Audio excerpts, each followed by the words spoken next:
that at this point, none of them are a viable option, and we should focus our efforts where we need to put them. But you're not objecting to it, so you don't think people will start wrecking field trials of this technology like some people did for GM? I know not with your formal backing, you would never back illegal vandalism, but some people identified with your cause there. You're not envisaging that sort of reaction to this technology, are you?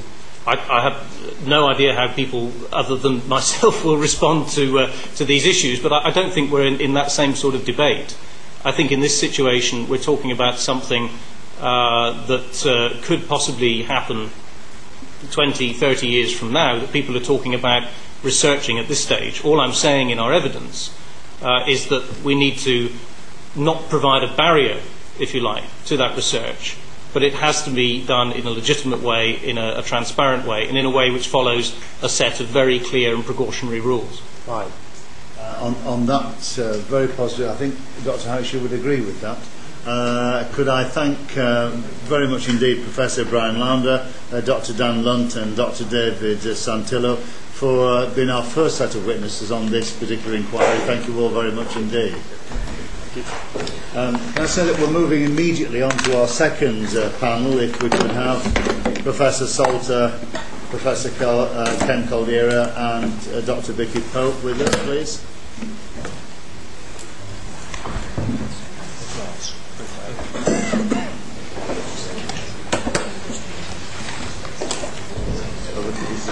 He says, I'm just going to talk about the chart, okay? Well,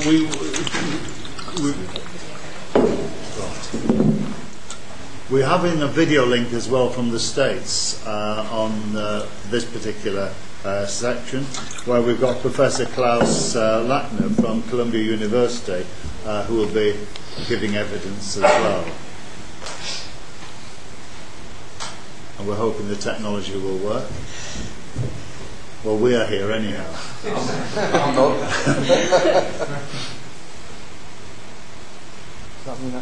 Just slip our cam slightly to the side to include.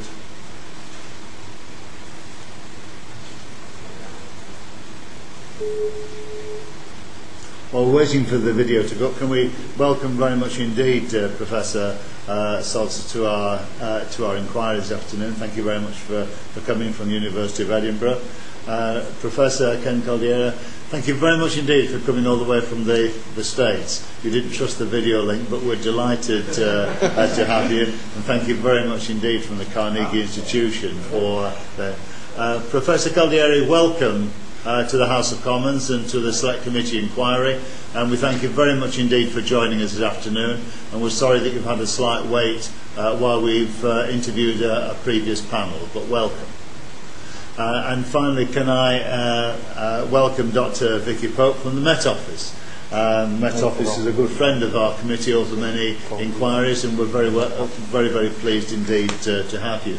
I'm going to ask Gordon Marsden to begin the questioning here, and to be as brief as you possibly can, Gordon, given the fact that we've got a video link up. Indeed. If I could start by getting a quick summary from all three of our eminent professors this afternoon on how you've actually funded your programmes with geoengineering research to date, and what has been the biggest challenge in taking them forward. And perhaps I could start with you, Professor Caldera.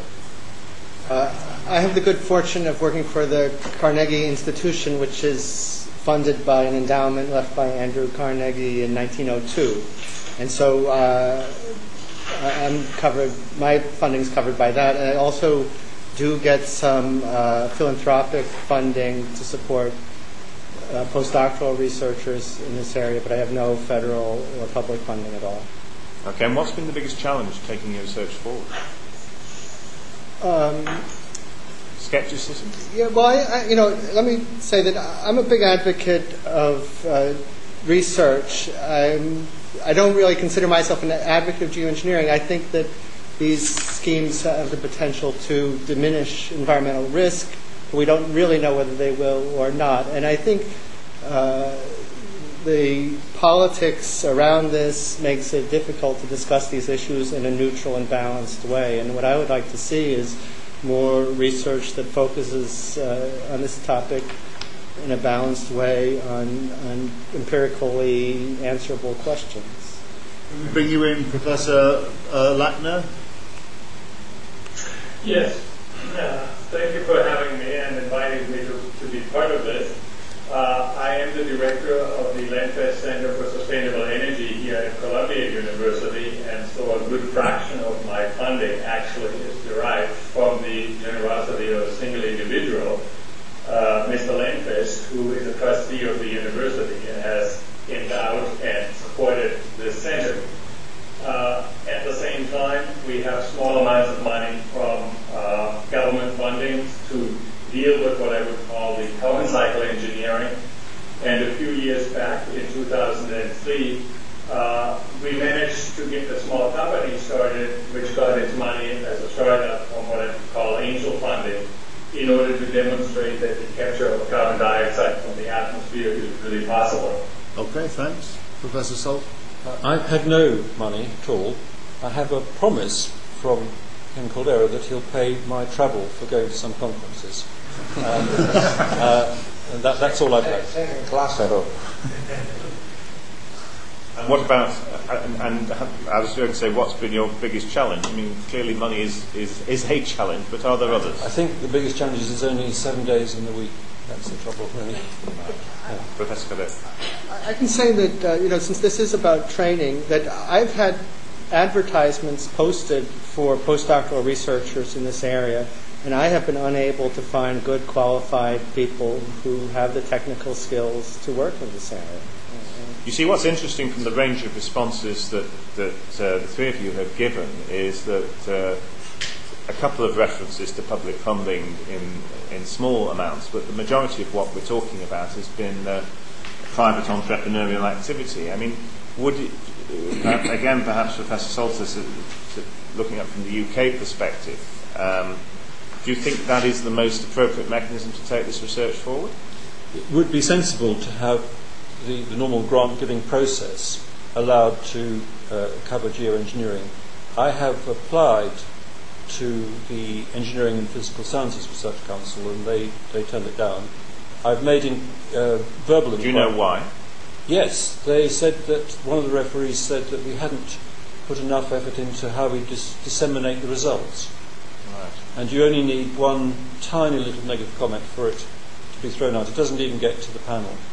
I'm trying again at the moment from the Environmental Research Council, and I have to get a proposal into them for early December. Right. Professor Caldera, perhaps I could come to you and then to you, Professor Lackner. From the US perspective, obviously, again, the majority of your funding appears to have come from private sources. Is that realistic, given the huge scale of the potential that should remain in the private sector? No, I think it's because climate engineering has the potential to reduce climate risk cost effectively, that I think it's important to research it as a possible climate emergency response approach, and it will need public funding, and it should be public funding because there should be no real commercial market for these technologies. It would be the public sector that should deploy it, and policymakers need unbiased and accurate information, and I think public funding is the best way to achieve that. Professor Lackner, the new President-elect of the United States appears to be far more positive and responsive in some of these areas of climate change than the existing one. Would it be your expectation that there might be a role for more public funding in this area under the new administration? I would expect so, and I would hope so. But let me also make a distinction between climate change engineering, which is what first comes to mind when people talk about geoengineering, and contrast it with what I would call carbon cycle engineering. I think climate change engineering is a last resort and should be treated like that, because it's like the fire department. When your house burns down, you will accept the water damage. And in many ways, if carbon dioxide were smelly, we wouldn't solve the problem by giving out nose plugs. We would stop putting carbon dioxide out, which I think is actually the more approach. And so I would